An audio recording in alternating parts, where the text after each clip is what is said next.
যার কাছে কথা বললে নিজের মূল্য পাওয়া যায় না, বিশ্বাস করেন আমি তার সাথে দ্বিতীয় আর কখনোই কথা বলি না। আসসালামু আলাইকুম, সবাই কেমন আছেন? আজকে একটি দাওয়াত খেতে যাচ্ছি। অবশ্যই জানাবেন কেমন লাগছে।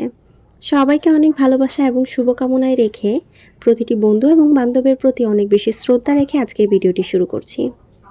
যার কাছে নিজের মূল্য পাবেন না, সে হোক আপনার স্বামী কিংবা আপনার স্ত্রী কিংবা আপনার মা বাবা কিংবা আপনার ভাই বোন, সব থেকে কাছের সম্পর্কের কথাগুলো আমি আপনাদেরকে উল্লেখ করেছি। এখন অনেকেই আমাকে নেগেটিভভাবে প্রকাশ করতে পারেন, কারণ আমি নিজের কাছের মানুষগুলোর বিরুদ্ধে কথা বলছি।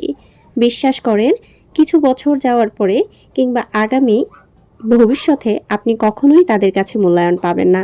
কারণ কি জানেন, যখন কোনো সম্পর্কে স্বার্থ চলে আসবে তখন আপনি কখনোই সামনে এগিয়ে যেতে পারবেন না শুধুমাত্র স্বার্থের জন্য।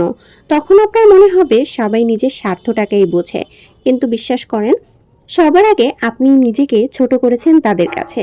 আজ তাই আপনি আরও বেশি ছোট হয়েছেন শুধুমাত্র আপনার নিজের দোষের কারণে। তাই এই ভুলগুলো কখনোই করবেন না।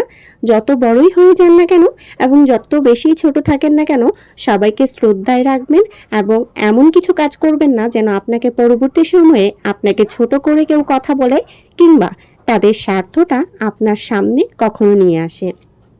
সবথেকে কাছের মানুষের কাছে নিজের মূল্যায়ন রাখবেন এবং কেউ যেন স্বার্থ না ভাবে এবং নিজের স্বার্থ কখনো চিন্তা না করে সেটা ভাববেন।